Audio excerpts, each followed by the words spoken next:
this campaign.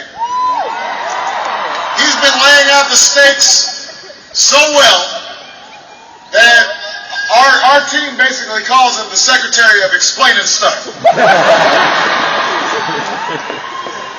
The only Clinton working harder than him is our Secretary of State, Hillary Clinton.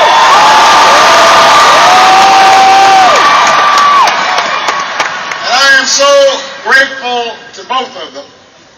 The only problem is I was in the back, I was enjoying listening to President Clinton so much, I had to run up to get my cue. I was sitting there just soaking it all in. He was a great president. He has been a great friend.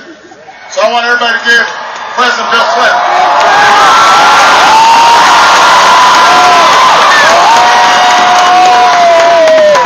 Speaking of outstanding public servants, your next senator, your former governor, Tim Kaine, is in the House.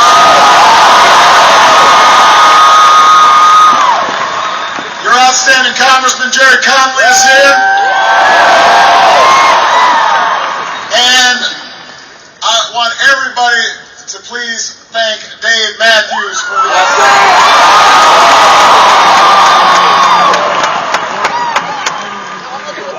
Now, I love you back. For the past several days, obviously all of us have been focused on the devastation that's been taking place all along the East Coast. Virginia got hit, but was spared some of the worst brunt of the storm. But, I've been to New Jersey. We've been on the phone every day with folks from Connecticut and New York. And, as a nation, we mourn those who've been lost. Our hearts and prayers go out to the families who are going through just some unbearable pain. So many folks have been impacted. It's going to be a long, hard road to recovery. But every time I've spoken to folks in the region, what I've told them is that America will be with them every step of the way. America will be there on this hard road ahead.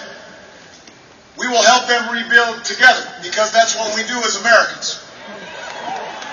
Which is why, during the course of tragedy, we've also been inspired over these last few days by heroes, firefighters, and National Guardsmen and women, and EMS folks and police officers running into buildings, wading through water, neighbors, helping neighbors cope with tragedy, leaders of different political parties working together to fix what's broken. Not worrying about who's getting credit, not worrying about the politics of it. A spirit that says no matter how bad a storm is, we bounce back. No matter how tough times are, we're all in this together. We rise or fall as one nation and as one people.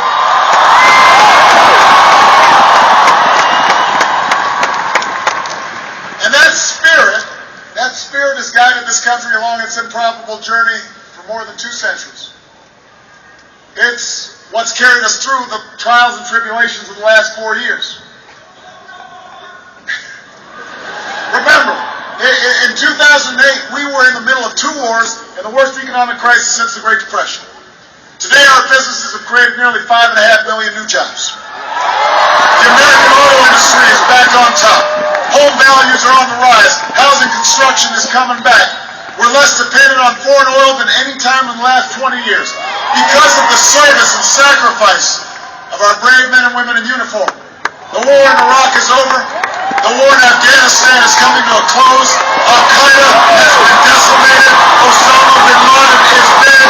We are safer than we were 4 years ago. So we've made real progress, Virginia. We've made real progress.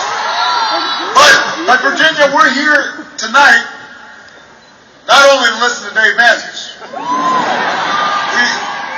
not only to hear the master Bill Clinton break things down for us, But we're also here because we've got more work to do. As long as there's a single American who wants a job and can't find one, our work is not yet done.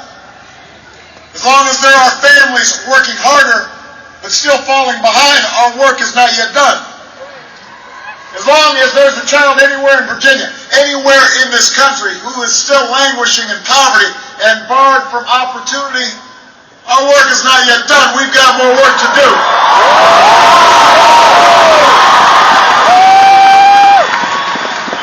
Our fight goes on, Virginia, because we know this nation can't succeed without a growing, thriving middle class. Our fight goes on because America's always done best when everybody has a fair shot. And everybody's doing their fair share. And everybody's playing by the same rules. That's what we believe. That's why you elected Bill Clinton in '92. That's why you elected me in '08. That's why I'm running for the second term as president.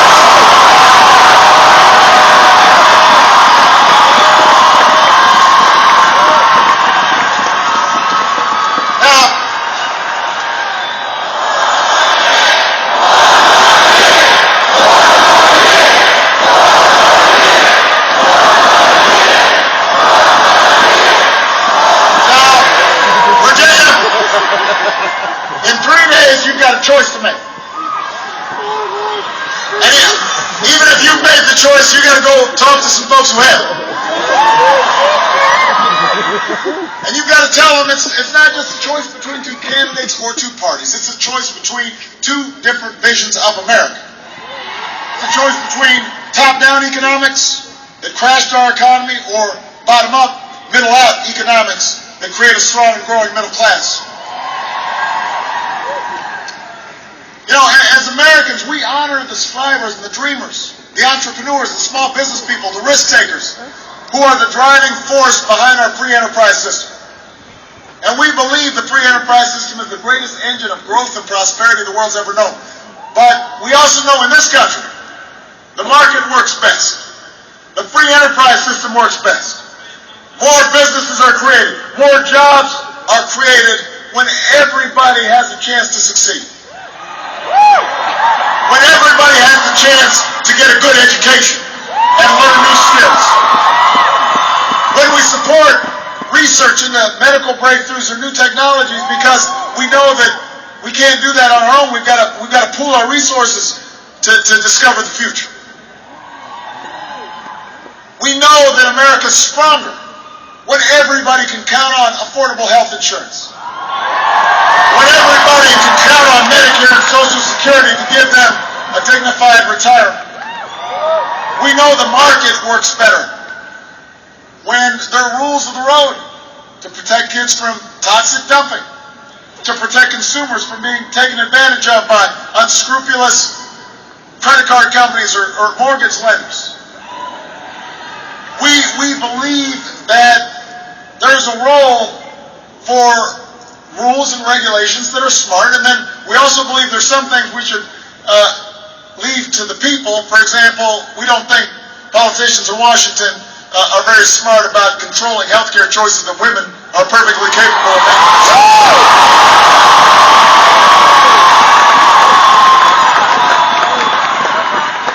Now, for 8 years, we had a president who shared these beliefs. You just heard it.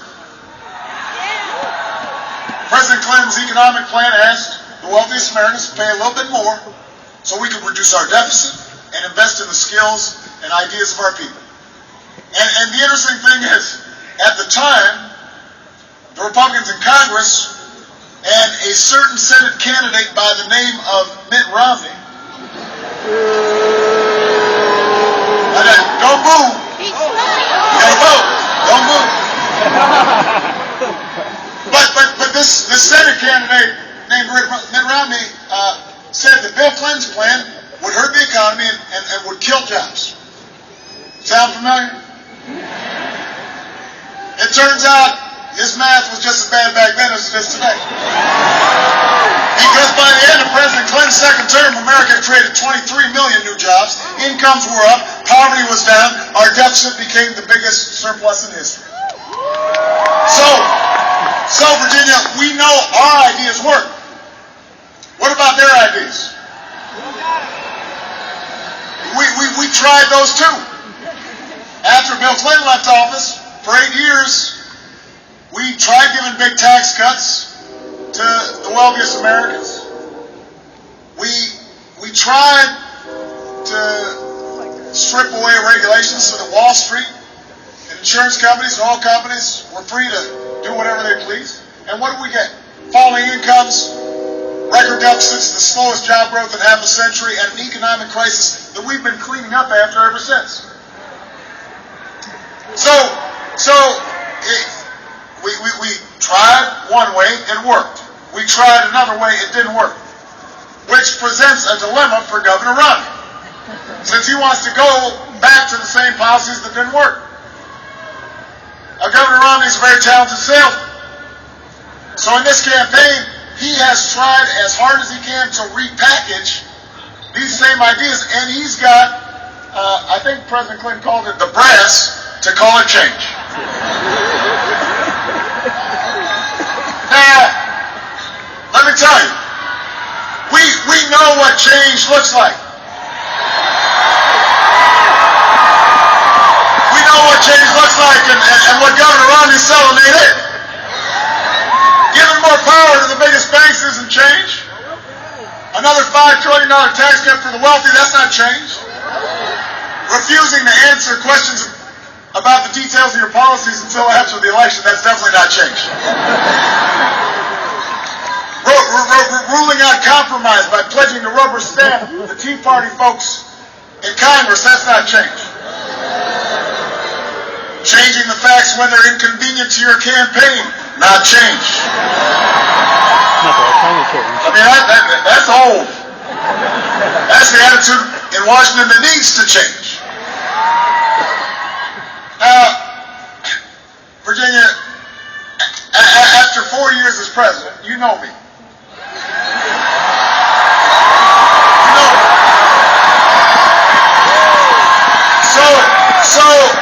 So when you're trying to sort through this argument about change, part of what you have to ask yourself is, who do you trust?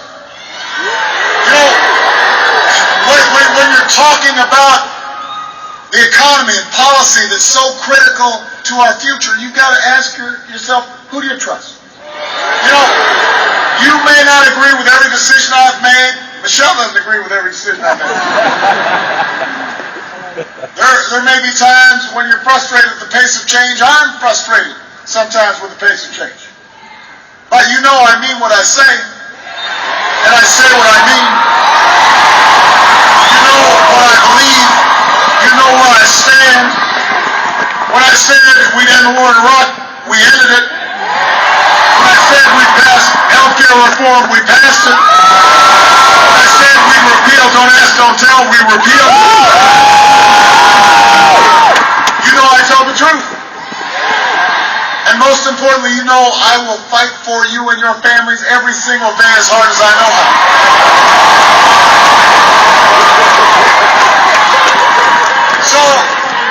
So let me tell you, I know what real change looks like because I fought for it. I've got the scars to prove it. And you have too. And after all we've been through together, we can't give up on it now. We've got to keep pushing forward. That's why I'm running for a second term. That's why I need your vote.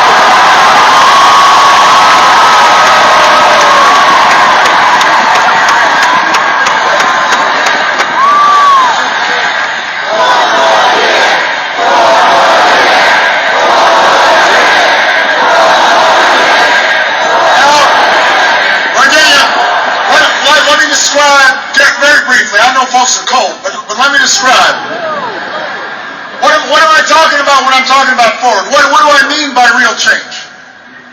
Change is a country where every American has a shot at a great education.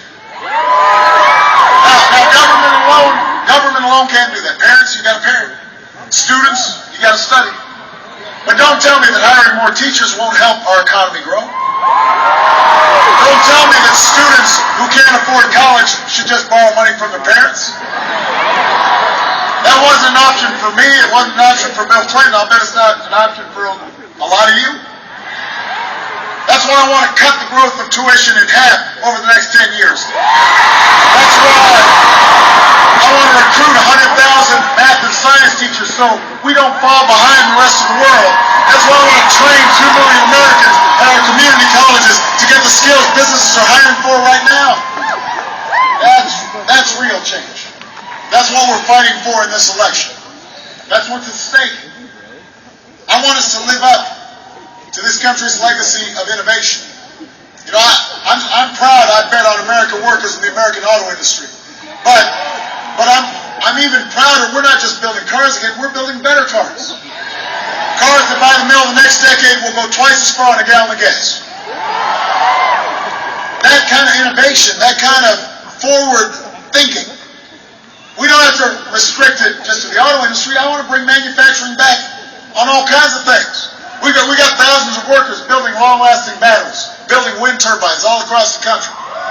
So instead of subsidizing oil companies' profits when they're making money hand over fist, I want to support energy jobs of tomorrow, which will cut oil imports in half, which will help our environment, help our national security. I don't want a tax code that rewards companies for creating those jobs overseas. I want to reward companies that are creating those jobs in Virginia. That's the future I see for this country. Change is turning the page on the decade of war, so we can focus on nation building here at home. As long as I'm Commander-in-Chief, we'll pursue our enemies with the strongest military the world's ever known. And you know, Virginia carries more than its load when it comes to defending this country. And we are grateful to this state. But we also understand to be strong, it's time to use some of the savings from winding down 2 wars to pay down our debt and rebuild America. Fixing roads, putting folks back to work, rebuilding our bridges, making sure our schools are state-of-the-art. And that's especially important for our veterans. We want to put them to work because if they fought for our country and defended our freedom, they shouldn't have to fight for a job when they come home. That's my commitment to them. That's what's at stake in this election. And President Clinton talked about, we've got to reduce our deficit. That's real change, but we've got to do it in a balanced, responsible way. I've cut $1 trillion worth of spending, we can do more. But if we're serious about deficit reduction, if we're not just using it in TV ads and then once you get into office like Dick Cheney, you say it doesn't matter, then we also have to ask the wealthiest Americans to go back to the tax rates that they paid when President Clinton was in office. And the reason is because budgets are about choices, about priorities. What are we going to invest in? As long as I'm president, I'm not going to turn Medicare into a voucher just to pay for another millionaire's tax cut. So Virginia, we know what changes. We know what the future requires. We know also that it won't be easy. Back in 2008, I talked about this. I warned some of you. Maybe you weren't believing me. I said, change. Real change isn't just about changing presidents or changing parties, it's about changing our politics.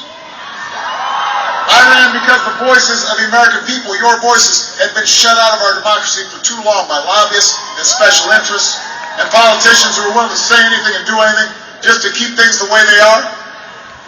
The protectors, the guardians of the status quo. And that status quo in Washington has fought us every step of the way over the last 4 years.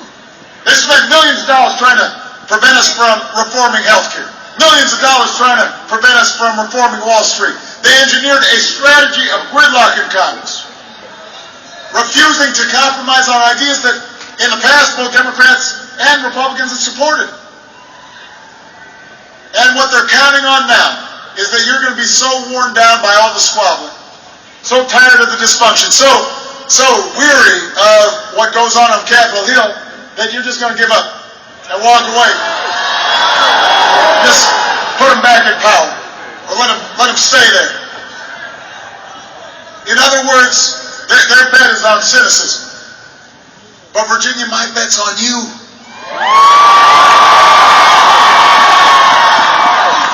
My bet's on you and the decency and the good sense of the American people. And it's not a partisan bet I'm making.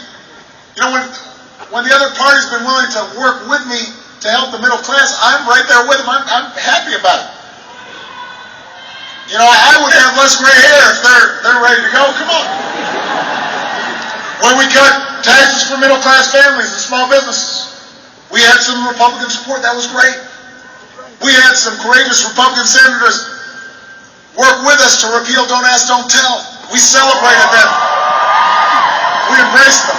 I'll work with anybody of any party to move this country forward. And if, Virginia, if you want to break the gridlock in Congress, you'll vote for leaders like Tim Kaine, who feel the same way, whether they're Democrats, Republicans, or Independents. Leaders who will put people first and put the election aside for a moment.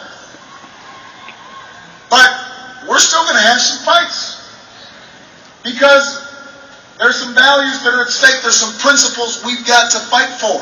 You know, if the price of peace in Washington is cutting deals that'll kick students off financial aid, or get rid of funding for Planned Parenthood, or let insurance companies discriminate against people with pre-existing conditions, or eliminate health care for millions on Medicaid who are poor, or elderly, or disabled, or kick kids off the Head Start, I'm not buying that. That's not a price I'm willing to pay. That's not bipartisanship. That's not change. That's surrender to the same status quo that has hurt middle-class families and everybody who's striving to get into the middle class for way too long. And Virginia, I'm here and I'm running for a second term because I'm not ready to give up on that fight. I'm not ready to give up on that fight, and I hope you aren't either. I hope you aren't either. You know, the folks at the very top in this country don't need another champion in Washington. They will always have a seat at the table. They'll always have access and influence. Regardless of who's president, they'll find a way to have their voices heard. They've got money they can spend, there are lobbyists they can hire. The people who need a champion are the Americans whose letters I read late at night after a long day in the office. The men and women I meet on the campaign trail every day. The laid-off furniture worker who's having to retrain at the age of 55 for a new career in a new industry. She needs a champion. The restaurant owner who's got great food but needs a loan to expand and the bank turned him down. He needs a champion. The cooks and the wait staff and the cleaning staff working overtime in some Vegas hotel trying to save enough to buy a first home or send their kids to college. They need a champion. The auto worker who got laid